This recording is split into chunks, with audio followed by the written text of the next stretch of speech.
Well, it's time for another Hot Off the Bench.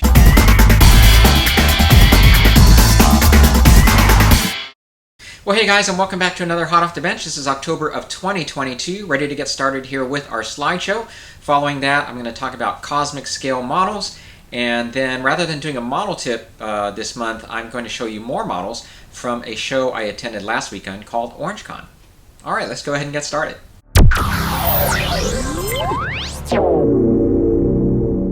To kick off this month's slideshow is this incredible build by Ken Spriggs of the dome on Clavius base from 2001. In the famous scene from the movie, the Yr2 is seen landing within this huge expansive dome, and Ken has done quite an impressive job with this diorama. The base itself is a combination of 3D printed parts and scratch building. To the doors that he printed, he added extra surface detailing. The Yr2 is from Bellafine, which he found on eBay, and it came pre-painted. As you can see, he further enhanced the ship by mounting LEDs within. The dome is mounted onto a wooden base, which he then surrounded with a lunarscape that he sculpted. Ken also 3D printed some figures and the shuttles that you see docked.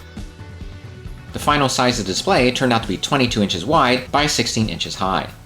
This definitely took a lot of effort and skill to put together, so if you'd like to see how he did it, just follow the link I posted below to Ken's channel.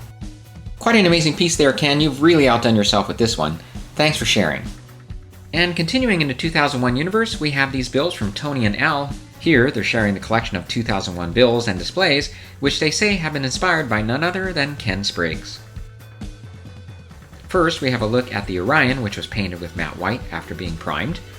They then used an aftermarket decal sheet from CultTVMan.com to make it more screen accurate. Next, we have a replica of Hal, and the 1/350 scale model of the Discovery. The beautiful displays were constructed using 9 by 20 inch shadow boxes along with backgrounds they created with Photoshop. And by the way, the poster that you see there in the background is not only autographed by the actors Cara Dulea and Gary Lockwood, but also has the signature from Arthur C. Clarke himself, which they were able to get a hold of when corresponding with him back in 1987. Thanks for sharing, guys! And here we have a couple of submissions from modeler Brian Wilkerson. The first is this interesting piece called the Chrononaut. The kit was produced by Industria Mechanica and is a steampunk-themed time traveler that is 1/8 in scale. Brian painted this piece with acrylics and oils. Next is this sculpt of Corporal Pharaoh from Aliens, which was a commissioned 3D sculpt that was then printed. Brian added on the straps using styrene and some small buckles that he found on eBay. The sunglasses are sprayed with Alclad, and he had a friend custom print the decals for him. And the dropship you see there is a toy by Konami. Really nice work here, Brian, and appreciate you sharing. And now a build from modeler William Dunn, which he describes as a conceptual interplanetary survey vehicle that he's named the Sky Princess. This is based on a 1950s ship design by Croft Eric called the Convair Manned Nuclear Interplanetary Vehicle, which by the way was a kit recently released by Mobius Models. Bill made some modifications to the kit, which include a steel tube for the spine, LED lights, crew figures, and a clear front dome. For the decals, he repurposed custom crew ship decals, which feature the name Sky Princess. Beautiful build there, William, and I appreciate you sending these pictures. Next, we have an interesting scratch build from modeler Charles Desira. This scratch-built freighter was made from a 1/350 scale Russian icebreaker kit, 2 1/35 scale armor vehicle kits, a Stryker anti-tank vehicle, and an M114 armored vehicle, along with parts from his spares bin, which includes the decals. The model was sprayed with a gray enamel primer, and he used Parker pens to add further detailing. For weathering, he used Vallejo Model Color acrylics. I asked Charles how he comes up with his designs, and he said he usually forms a rough idea in his head. The overall shape of the kit is somewhat based on the main kit that he's using. He then proceeds from there, adding various greeblies and pieces he finds by rummaging through parts. Really nice job with this project, Charles, and I appreciate you sharing your work. Next up, we have this beautiful replica of the blaster that the character Deckard carried in the movie Blade Runner. This replica was built by modeler Greg Varesco. The replica is 3D printed, and the entire gun is held together with 3mm hex screws, with the exception of the main barrel.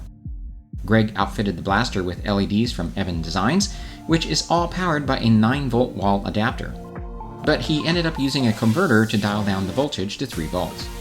Alclad paints were used to provide the beautiful metallic finish, and Greg notes that he decided to refrain from weathering the gun much because he really liked how nice the finish came out.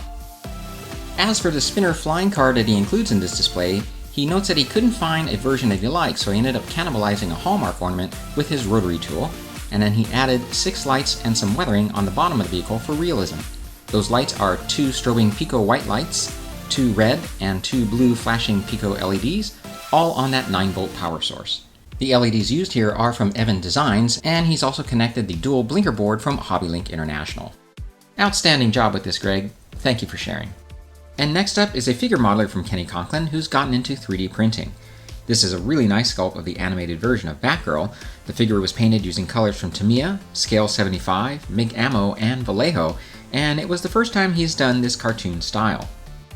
Kenny tells me he found the eyes most challenging and feels that they aren't perfect. He purposely left any imperfections to serve as reference for future projects.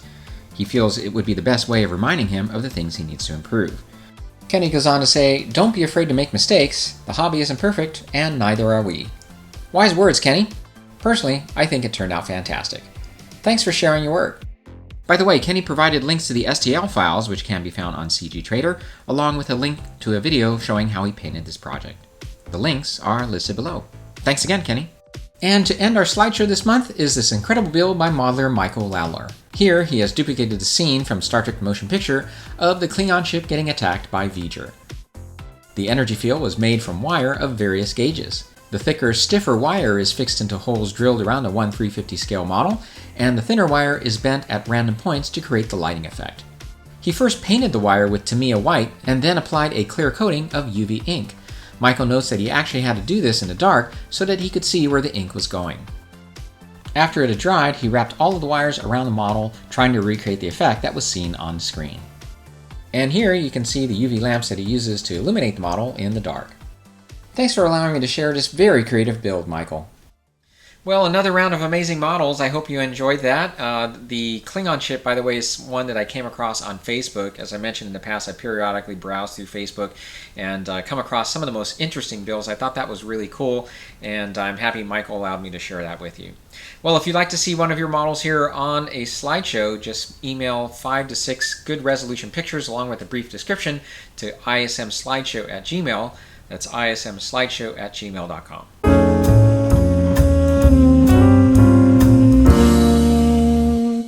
Well, this month I'd like to spend a few minutes talking about a company called Cozmic Scale Models. They are a sci-fi vendor based in the UK with a lot of unique offerings. Let's take a look. Cozmic Scale Models is a vendor based in the UK, and they specialize in unique sci-fi models and kits, and they have quite a few items available. I recall they started out early on with smaller kits and pieces that you could add to the Trek model line, but they have since expanded to include items for Star Wars, Battlestar Galactica, Space 1999, and even Blade Runner. They also include other sci-fi accessories, display bases, and other supplies. Here are some of the various types of shuttles they have available. They have a 1/72nd Delta Flyer, which now has an interior available for it, the travel pod from the motion picture, and check this out, they even have 1/72nd scale torpedoes, cargo pods, and containers. They also have quite a few offerings in the Battlestar Galactica universe, both from the original and reimagined series. And they have some really nice offerings for your Space 1999 models as well. I recently saw this post on their Facebook page. These are some of the new Space 1999 figures they're going to be releasing soon. As you can see, they now also offer quite a few lighting kits for sale. As they say on their homepage, have a coffee and see what's in the pipeline for the future. I think you'll find this site pretty engaging. So yeah, a lot of cool offerings there at Cozmic Scale Models, and if you haven't seen any of their models built up, you got to check out Lou Dalmaso's build of both the Delta Flyer and the Battlestar Galactica shuttle. He did an exceptional job with both of those models, and I've listed a link to those videos down below. I do plan on building one of their kits. In fact, I've been trying to decide for some time which one, so I hope to make that decision sometime soon so I can get that build done in 2023. So again, check them out. The links to both their website and their Facebook page are listed below. Alright, well rather than doing a model tip, as I mentioned at the beginning of the video, I have some more models to show you here from a show I attended last weekend called OrangeCon. This is a little model show that's put on by the Orange County IPMS chapter. It's typically scheduled in October. The last one I had been to, I think, was in 2018.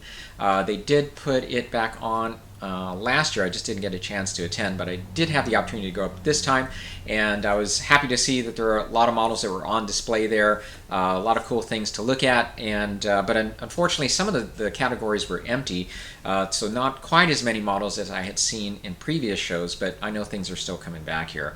But really cool to see that also a sci-fi model was awarded Best of Show, and this was awarded to a beautiful rendering of the Blockade Runner from Star Wars, and I'll talk a little bit more about this model at the end of the pictures here I have to show you. But it's funny, I walked in, you know, I had 6 models with me that I was going to enter, or I did enter, one of which was going to be entered into that sci-fi spaceship category. And as soon as I walked in, I saw that Blockade Runner. I'm like, well, I don't think I'm going to have a chance today at winning anything. But it was, it's a beautiful model. You'll see what it looks like here in just a second. Out of those 6 models that I did bring, 2 of them were awarded second place in their category. One was my recent build of the Batman Batmobile, and the other was my collection of the Star Trek Micromania bust. And speaking of that collection, this is the most recent addition to it. This is Ruck from What Little Girls Are Made Of. Another beautiful sculpt from Blackheart Models. You can see that the likeness of the characters, like their other bust, is pretty incredible. This, of course, is Ted Cassidy, who was cast in that role. Blackheart continues to add to that collection. I already have Captain Pike and the Telosian, both of which I purchased at this year's Wonderfest. I do plan on getting Chekhov. They did finally add him. And I just found out recently from George from Blackheart Models that they're adding Captain Kor from the Aaron and Mercy episode that was played by John Calicos. They're adding an Endorian and Vina, the Orion Slave Girl. So definitely look forward to getting those as well. Those are a lot of fun to paint and work with. If you haven't tried them, I'd highly recommend them. And I do plan on doing another video of a Blackheart sculpt, or one of those, painting one of those on the channel sometime soon. So as for the other models I brought my 000 and BT-1. I also brought my diorama of the X-Wing that's painted in the Partisan Squadron paint scheme, and also brought my Battlestar Galactica launch tube, as well as the TIE Bomber. Alright, well, let me go ahead and show you these models, and we'll talk a little bit more about that Blockade Runner at the end.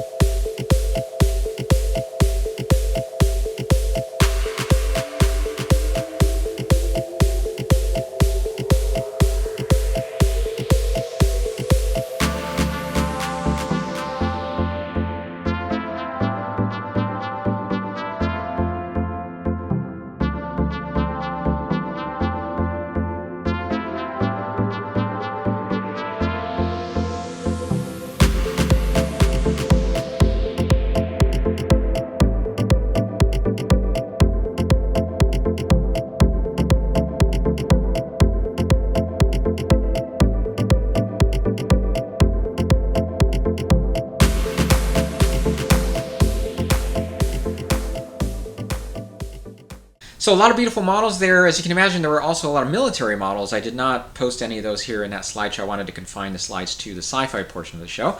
But congratulations to all the winners, and in particularly the big winner of the show, Cheng Wei, who is the builder of that beautiful Blockade Runner. He not only won Best Sci-Fi Model, but as I mentioned, he also won Best of Show, which I think that's the first show I'd been to, at least OrangeCon anyway, in which a sci-fi model won Best of Show. Definitely well-deserved, so congratulations there. I first met Cheng Wei at a Wonderfest several years ago, and he came up to me at OrangeCon. We started to chat a bit, and he actually took over a year to build this model. Here's a picture of some of the many parts that he used to construct a ship. And one other funny thing that he told me was that he took the model to a Sacramento model show, and I guess his friends make fun of him because he actually bought an extra seat on the plane for the model. You can see it's pictured here, all belted in and ready for the trip. And I certainly don't blame him for doing this because, you know, the baggage handlers can be kind of rough, and gosh, it'd be a shame to have that model damaged. But he plans on taking the model to a couple other model shows. I think there's another one coming up in Phoenix sometime soon. So congratulations there, Chengwei. And also, by the way, the winner of the diorama category, and I'm not sure who won second and third place, but the winner was this one here, which was actually featured on our slideshow a little bit ago. And the model is of a sailing ship headed towards the edge of the Earth, and it's entitled Idiots. And it is quite an impressive model. I thought it was impressive in the pictures he sent. It really is impressive in person. Alright guys, well that's going to wrap it up for this Hot Off the Bench. I hope you enjoyed this segment. And if you have any questions or any comments, feel free to leave them below or email me at interstellarmodeler@gmail.com. I'll see you in the next one. Take care.